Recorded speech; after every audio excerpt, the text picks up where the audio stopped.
Jason,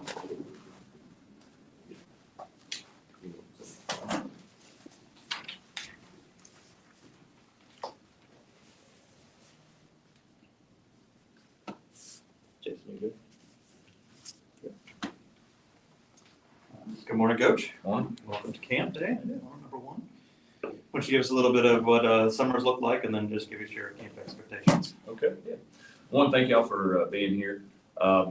I feel like our summer went as expected as what we wanted it to be from a development standpoint. We did have almost 50% roster turnover. So everything that we did in the spring, there was a lot of reteaching because of who we lost through from that standpoint. But I do like the group of people that we brought in and added to that our team that was already here.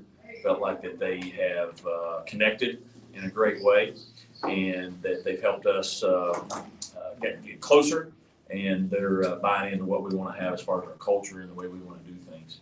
And today, from here till the first game, we're trying to build the identity of who we want to be, integrate those new guys, and see how far they've come through the summer. Can they help us this year, or will they be able to help us at some point? That's the plan.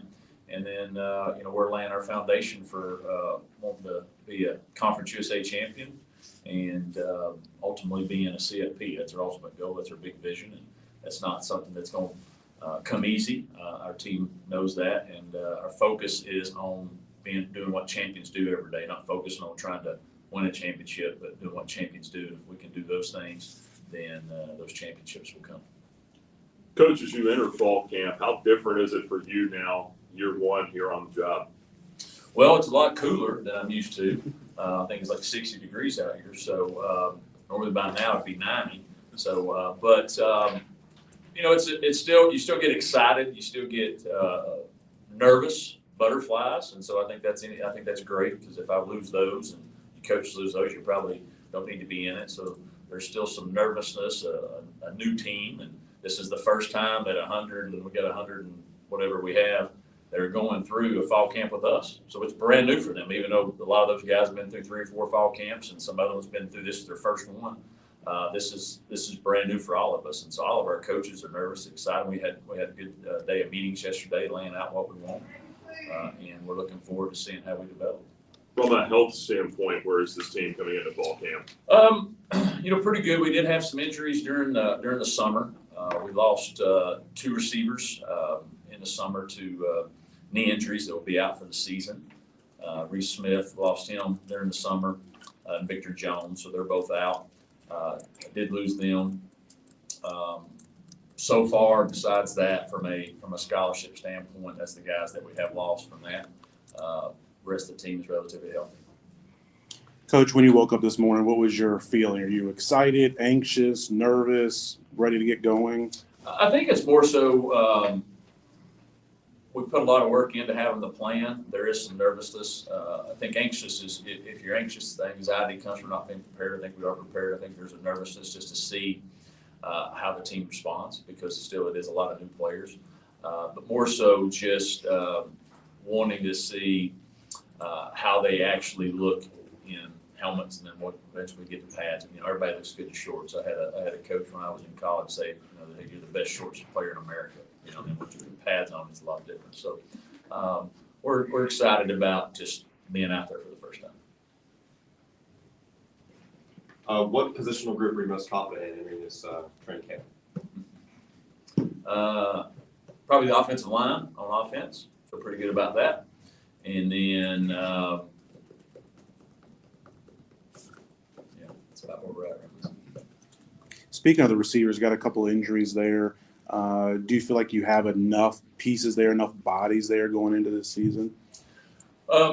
We've got I think some guys that have contributed, not a lot, and I think just seeing how they improve throughout these next 3 weeks are going to be big, and I think that's going to be the biggest challenge. Right now, none of us on our staff know when it's third down who's the guy to go to. None of us know that. First and second down, that's fine, but when it's third down, there needs to be a play made. Who's going to do it? That's the biggest question mark I think we have right there at receiver. We definitely have some guys there. Will they be willing and able and have the mental fortitude to take that next step when the pressure's on? That's going to be the biggest challenge, and that's what we're going to try to put them in through the next 3 weeks. Do you feel like you have some guys in that tight end room that can kind of help fill the void too? Yeah, I like our tight end group. I think there's some good solid players in there. We added a freshman that we're really excited about, Bo Burklow. We'll see what he does in his first camp. But there's some guys there that had a good spring, and also that have played a lot of football. Coach, you mentioned the butterflies and excitement of camp, but I feel like every team hits a point where the grind catches up. Is there anything unique that you and the staff do to get past and push past that, grind factor or just tiredness? And Well, I think you're always trying to find ways. We talked about yesterday how to still try to make it fun. This is the part that there's fun in winning and there's fun in getting ready to play games. Next with Rick's, all we're doing is hitting each other, so there is a mundane to it. And so we'll have different things that we will attempt. I'll put attempt to do throughout the next 3 weeks, next 25 practices to connect our guys in a way that takes away some of maybe the physical pain that they're going through in the physical toil. A lot of things at night that we'll do. We will finish with like a talent skit show, and everybody that's new has to do that, including coaches. And so that might make social media, it might not. We'll let y'all know if it does. But there's some things that we will try to do to still have some fun with. But also, this is the time that you have to build with your team. You have to build that mental fortitude to be able to push through challenging times. And so there's a fine balance with that. Coach, first of all, my name is Jermaine Farrell. It's a pleasure to meet you finally, first time. Yeah, Jermaine, I see you. I got to ask you overall, obviously there's a grind with this football season. What are some of the things you like doing basically not only during the season away from football, but also during the off season? Just truthfully, anything that my kids are a part of, and I'm not much of a golfer. I can hit it, but it won't go straight, so I don't like doing that. I found out that I'm probably a pretty good pickleball player. I'm a great 2-on-2 water basketball player. I beat Joe, so just let him know that at his house, beating bad.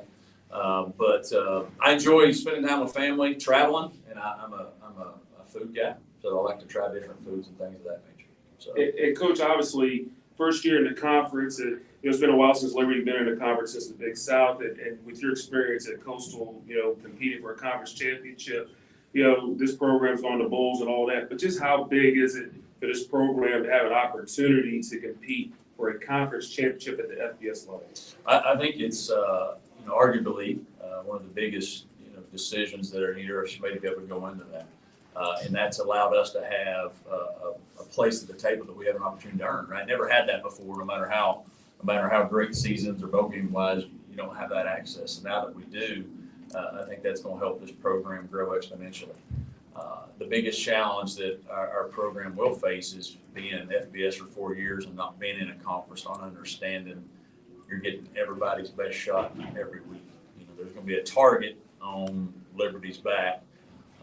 And maybe we've never had that before, except probably in the Big South. That's a long time. None of these guys have ever experienced that.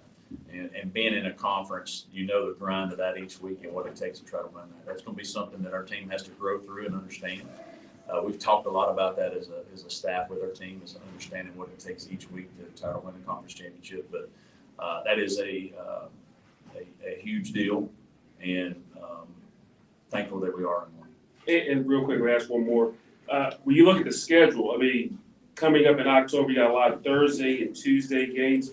So how are you guys going to try to handle that? What's the roadmap and plan with that? Because that's kind of unique to play. It won't be too many Saturday games in the month of October. You're playing on Thursdays and Tuesdays. Yeah, 0 games in Saturday. But the great thing about that is we're on national television for that whole month, right? And so everybody across this country that might not know about Liberty, they're going to learn about Liberty. Now we got to do our job and try to win some games too. But one, that is a great opportunity to brand this program and brand this university. 2, it is unique, but at the end of the day, if you ask a player if you want to play at 11 a.m. on a Wednesday morning and you're on national television, you're going to play on Saturday, you're not, they're going to pick 11 a.m. on Wednesday morning. So that's what they work for us, be an opportunity to play on national television. We'll work the schedule around to try to make our Tuesday feel like a Saturday and all those things, and we'll have to adjust that. But the opportunity to do those things and be able to put this conference out in the spotlight, and obviously our university in the spotlight is tremendous for us. As far as the quarterback battle, when do you plan to make that decision, want to make that decision? What are the I would say, one or two most important factors into making that decision? Well, we want to make it, going into the week before the first game. I'd like to have 8 practices with, hey, this is who we've established as a starter. So whoever earns that job, hopefully they will, they've got about 15 to 17 practices to do that. And so that would get us to August 23rd, 22nd, somewhere around there. Give us 8 practices to prepare for our first opponent. And the person that wins that job will be the one that's consistent day in and day out, and then takes care of the football and doesn't put us in bad plays. We might not be great, but if we can take care of the ball and keep it away from the other people, then we'll have a chance to win games. And we're not going to ask them to have to do anything extravagant, just play within the system that we give them, and then who's confident each day, right? What we've noticed the time we've been here, there's some guys that can make some good plays, and then if there's a bad play, it's like the world falls apart. And we've got to we'll continue to work on that. It's just being consistent. That's going to be who won the job to be that. Coach, we have a few joining us online. Go ahead, Dave. Coach, Dave Wilson, ABC 13.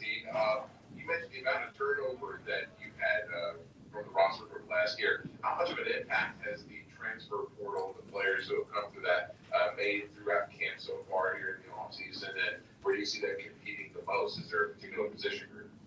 Well, we, through the summer, there's been some good additions for that. I think that you'll see some depth from an offensive line standpoint. We got some guys there. Linebacker wise, there's going to be some young men that will have an opportunity to contribute from there that we brought in the portal. And then running back wise, that's the 3 areas that I think you'll see that people that we brought in will contribute in some form or fashion. There might be some starters in that group, but definitely some people that will play, at least through the summer. Now, we'll see once they get pads on here. But that's the areas that we really tried to focus on to improve. And I'm hoping that once we get to game 1, those guys will have taken that next step so they can produce on the field. Coach. And I have one more question. I had asked you this during your introduction back in, I guess, December now. It's been, you've been on this field at Liberty University, even back in your days when you were at Charleston Southern, and now you're actually wearing the red, and now you're getting closer to that first game day. Is the excitement kind of building for you? And so far, what's this experience been like now seeing the sideline from this side? Well, anytime you're undefeated, it's great, Dave, and we're undefeated right now.